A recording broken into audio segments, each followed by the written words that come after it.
সেই জন্য বলি না আমরা ছোট্ট বাচ্চাদের প্রণাম নিতে নেই, তারা তখন ভগবান। তা এই মান্ডব্যমুনির কথা মতো সেই দিনের পর থেকে জগৎ সংসারে যত যত শিশু সন্তান জন্মগ্রহণ করেছে, জন্মানোর 5 বছর পর্যন্ত কোনো অপরাধ, কোনো পাপ যমরাজের খাতায় লেখা হয়। এটা হলো প্রথম কথা।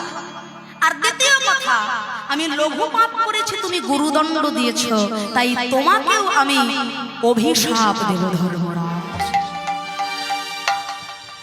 সঙ্গে সঙ্গে ধর্মরাজ হাত জোড় করে দাঁড়ালেন, হে মুনিবর, অভিশাপ আপনি দেবেন দিন, কিন্তু তার আগে একটা নিবেদন আছে আপনার চরণ।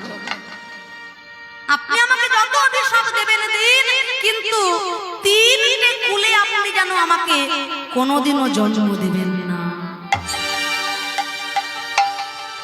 আপনি আমাকে কোনোদিনও রাজা করে জন্ম দেবেন না। প্রথম, আপনি আমাকে কোনোদিনও শূদ্র কুলে জন্ম দেবেন না। তৃতীয়, আপনি যেন কোনোদিনও আমায় কুকুর কুলে জন্ম দেবেন না। এই 3টে অভিশাপ বাদ দিয়ে যা মনে হয় তাই আপনি আমাকে দিন। মান্ডব্য মুনি বললেন, হে ধর্মরাজ, আমি লঘু পাপ করেছি, তুমি গুরুদণ্ড দিয়েছ, আর সেই কারণে যে 3টে কুলকে তুমি ভয় পাচ্ছ, আমার এই অভিশাপে আগত জন্মে এই 3 কুলেই হবে তোমার জন্মলাভ।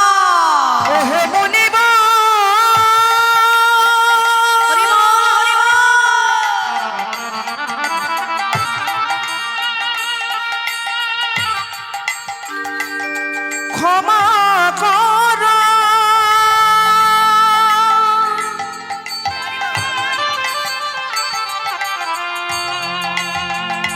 ক্ষমা করো,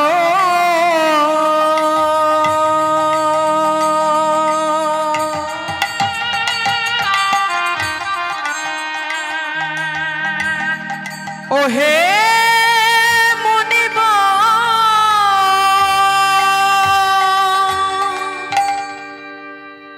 ধর্মরাজ যুধিষ্ঠির আর কেহ নয়, স্বয়ং যমরাজের অংশ।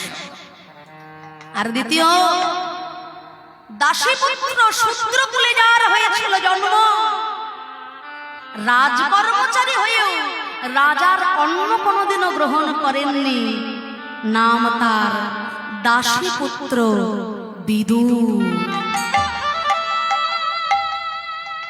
দুর্যোধনের ঘরের রাজ প্রাসাদে 14 লেহপেয় অন্ন ব্যঞ্জন দিয়ে দুর্যোধন ভগবানকে নিমন্ত্রণ জানিয়েছিল, হে কৃষ্ণ, আমার বাড়ি যাবে, অনেক ভালো ভালো রান্না হবে, একটু খেয়ে এসো। কিসের অভাব ছিল? কত রাজভোগ, কত পরমান্ন, কত মিষ্টান্ন, 14 লেহপেয় সবই ছিল, কিন্তু তার মধ্যে ছিল না তার অনুরাগ, ভালোবাসা, ভক্তি, প্রেম নয়নের জল।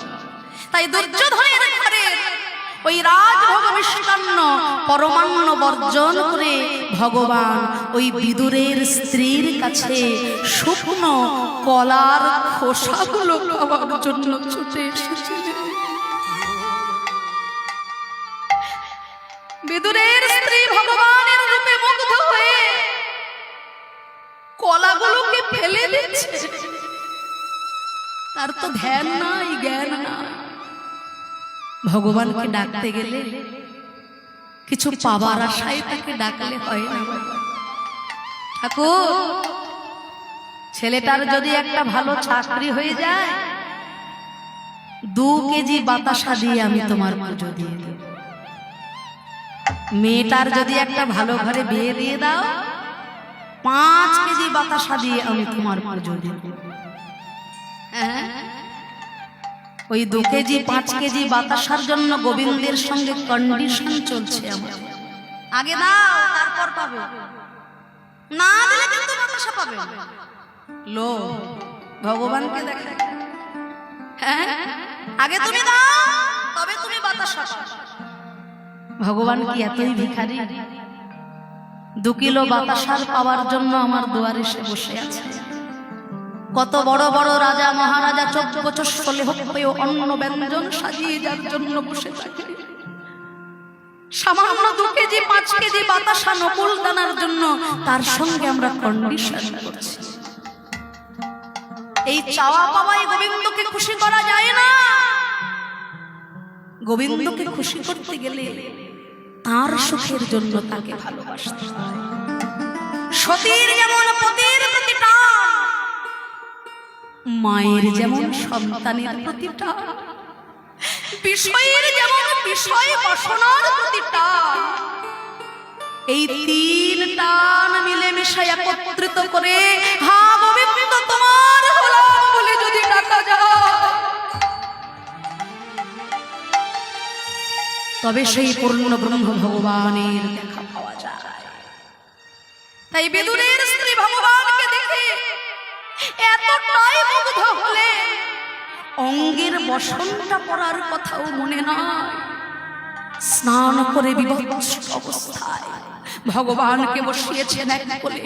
ভগবানের বদন কমলে মধুপান করতে করতে ভগবানের ওই রূপমাধুরীতে নয়ন দিয়ে মুগ্ধ হয়ে মাতৃ রূপে মাতৃ জ্ঞানের সন্তান কোলে নিয়ে মা ভাবে বিভাবিত হয়ে অনুরাগে ডগমগি হয়ে শুকনো কলাগুলোকে ফেলে দিয়ে কলার খোসাগুলো ভগবানের মুখে তুলে দিল।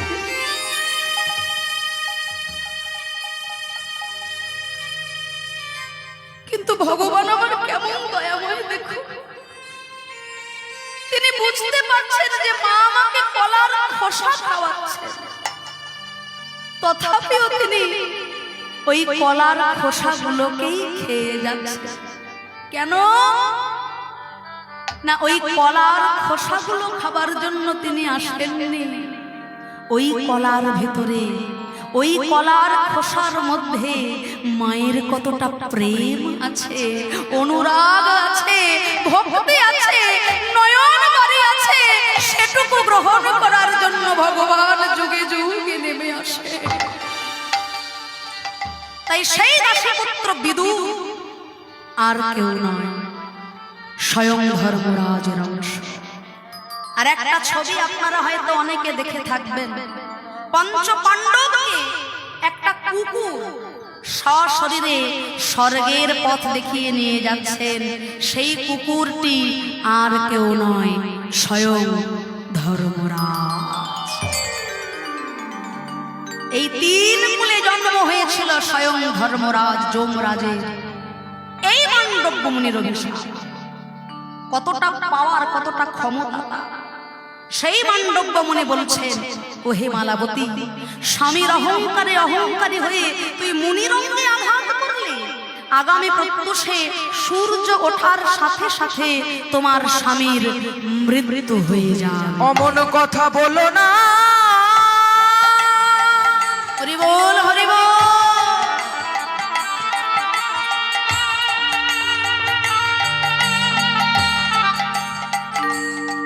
তুমি বলো না।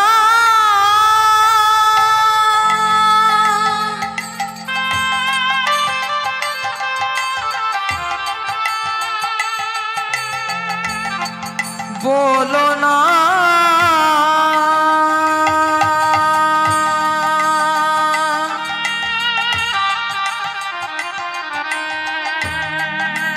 তুমি বলো না।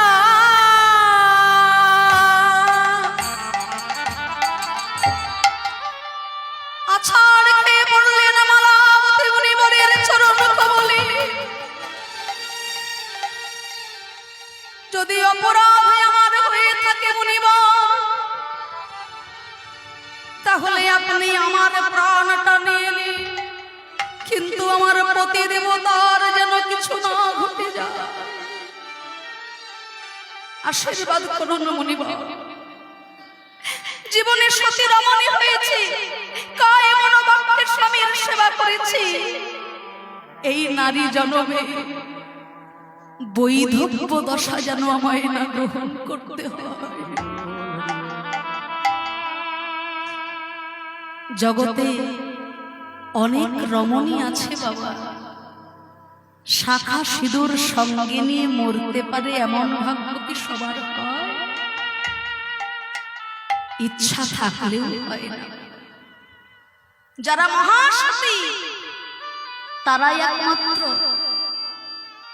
শাখা সিঁদুর সঙ্গে নিয়ে মরতে পারে। তাই ওগো মুনিবর, এই জীবনে যেন বৈধব্য দশা আমার কখনো না আসে। আপনি আমার জীবনটা নিয়ে নিন, আমার তাতে কোনো দুঃখ নয়। মুনিবর বললেন, আমি যাকে যে অভিশাপ দিয়েছি আজ পর্যন্ত কোনোদিন তা ফিরিয়ে নিতে আমি পারব না।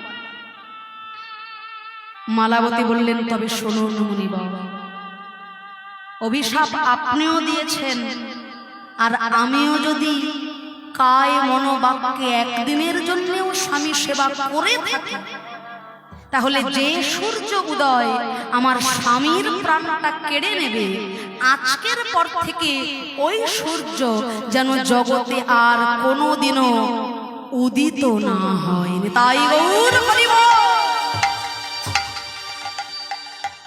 এবার দেখুন সতী রমণীর ক্ষমতা কতখানি।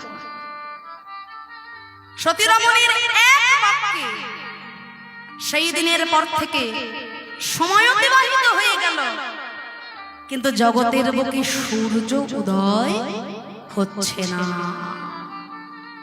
এবার ভেবে দেখুন তো, সূর্য নারায়ণ যদি না উদিত হন, তাহলে জগতের সৃষ্টিতত্ত্ব কি থাকবে? হ্যাঁ, সৃষ্টি থাকবে? সূর্য আছে বলে আমরা আলো পাচ্ছি, অক্সিজেন পাচ্ছি। সূর্য আছে বলে জগতে ফসল উৎপন্ন হচ্ছে। সূর্যদেব আছেন বলে জগৎ চরাচরে আমরা জীবন ধারণ করেছি, তাই না? কিন্তু আজকাল সূর্যদেব যা রেগে যাচ্ছেন, আমরাই বা প্রাণে কতদিন বাঁচবো এটা নিয়ে একটা সন্দেহ আছে বাবা। হ্যাঁ, এই সূর্যদেবের যে তেজ আপনারা দেখছেন, এটা কিন্তু সূর্যদেবের 12টা ভাগের 1 ভাগ তাপ আপনারা পাচ্ছেন। সূর্যদেবের শ্বশুর মশাই সূর্যদেবকে তার যন্ত্র দিয়ে 12খানা ভাগে ভাগ করে দিয়েছিলেন, যার নাম দ্বাদশ আদিত্য। তা সেই 12খানা ভাগে ভাগ হওয়ার পর সূর্যদেবের ক্রোধ তাপ তেজ কমে গিয়েছিল, আর কমে যাওয়ার পর যদি এই অবস্থা হয়, তাহলে 12খানা সূর্য একসাথে মিলিত হয়ে কেমন তাপ বুঝতে পারছেন? হ্যাঁ, তা প্রত্যেকের আমাদের কর্তব্য সকালবেলা উঠে ব্রাহ্ম মুহূর্তে নিদ্রা যখন ভঙ্গ হবে, আমাদের সকালবেলা উঠে আমাদের প্রথম কর্তব্য সূর্য নারায়ণের উদ্দেশ্যে একটা প্রণাম জানানো। এটা আমাদের হিন্দু সনাতন ধর্মাবলম্বী মানুষ, আমরা আমাদের জীবনের অনেকগুলো নিয়ম আছে, আমরা মানি না, এটা আমাদের ব্যর্থতা। সকালবেলা উঠে দেখবেন কাক ডাকে, কি বলে? কাক ডাকে কা, আর আমরা মানুষ আমরা ডাকি চা চা। কি গো মায়ের ভুল বললাম? হ্যাঁ, চা কোথায়? চা চা চা, চা ছাড়া ঘুম ভাঙে না, চা ছাড়া সকালের প্রাতঃক্রিয়া হয় না। এই তো আমাদের অভ্যাসে দাঁড়িয়ে গেছে। কিন্তু সনাতন ধর্মাবলম্বী হিন্দু আমরা সকালে উঠে চা চা করা আমাদের ধর্মের নিয়ম কিন্তু এটা নয়। দুর্গা দুর্গা খারাদয়াম আমৃতসনসন্দিতম সূর্যোদয় তথা পুণ্য শ্লোক নলো রাজা, পুণ্য শ্লোক যুধিষ্ঠির, পুণ্য শ্লোকাজা বৈদেহী, পুণ্য শ্লোক জনার্দন, অহল্যা দ্রৌপদী কুন্তি তারা মন্দোদরী তথা পঞ্চকন্যা শরণ্যত্যাং মহাপাতক নাশনম। আমার 6 বছর বয়স যখন ঠাকুমা আমাকে এই শিক্ষাটা দিয়েছিলেন, যে বাসি বিছানায় ঘুম থেকে ওঠার সঙ্গে সঙ্গে এই পঞ্চসতীর নাম উচ্চারণ করবে, পঞ্চসতীর উদ্দেশ্যে প্রণাম জানাবে। যাদের যাদের বিবাহ হয়েছে তারা পিতা মাতা এবং শ্বশুর শাশুড়ির চরণটি মনে করে প্রণাম জানাবে, আর যাদের বিবাহ হয়নি তারা মা বাবার চরণে প্রণাম জানাবেন। যাদের গুরু দীক্ষা হয়েছে তারা গুরুর দেবের চরণ উদ্দেশ্য করে একটা প্রণাম জানাবেন। তারপর ইষ্টদেব দেবীর মুখ দর্শন করে মাটিতে পা রাখার সঙ্গে সঙ্গে ধরিত্রী মাতার উদ্দেশ্যে একটা প্রণাম জানিয়ে হে ধরিত্রী মাতা, সারাটা দিন ধরে তোমার বুকের উপরে কত আঘাত করব, কত ব্যথা দেব, তাই তোমার উদ্দেশ্যে একটা প্রণাম জানালাম, সন্তান জ্ঞানে ক্ষমা করো। ধরিত্রী মায়ের উদ্দেশ্যে একটা প্রণাম করে নেবে। তারপর সূর্য দেবের কাছে প্রণাম জানাবে যে হে সূর্য দেব, আজকে তুমি উদিত হয়েছো বলে এই জগতে আমার অস্তিত্ব আছে। জানি না আজকে যে সূর্য আমি দেখতে পেলাম আমার জীবনে, কালকের সূর্যটা আমার জীবনে আসবে কিনা তার কোনো গ্যারান্টি আমি দিতে পারবো? আগামীকালের সূর্যটা যে আমার জন্য উঠবে তা আমি বলতে পারি না। সেই জন্য ঘুমোতে যাবার সময় বালিশে মাথা যখন রাখবেন 3 বার বলবেন ওম নমঃ পদ্মনাভায় নমঃ, ওম নমঃ পদ্মনাভায় নমঃ, ওম নমঃ পদ্মনাভায় নমঃ। এই মন্ত্র উচ্চারণের সঙ্গে সঙ্গে যদি বালিশে মাথা রেখে আপনি ঘুমোতে যান, ঠাকুর না করুক, গোবিন্দ না করুক, ঘুমের ঘরে যদি কারোর প্রাণ চলে যায়, বৈকুণ্ঠ ধামে ভগবানের চরণ তলে হবে তার গতি।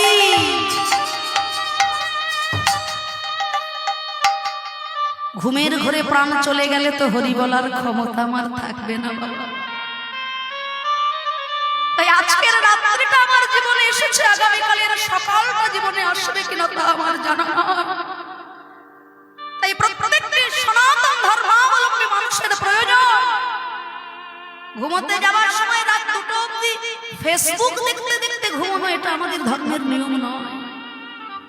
হ্যাঁ, আমরা প্রত্যেকেই আপডেটেড হচ্ছি, আপগ্রেডেড হচ্ছি, কিন্তু তার একটা লিমিট আছে, লিমিট বজায়। অতিরিক্ত কোনো কিছু ভালো না। অতি দর্পে হবে লঙ্কা, অতি মানে চ কৌরবা, অতি বলি বলির বিধ্বং সর্বকার জগহিতম।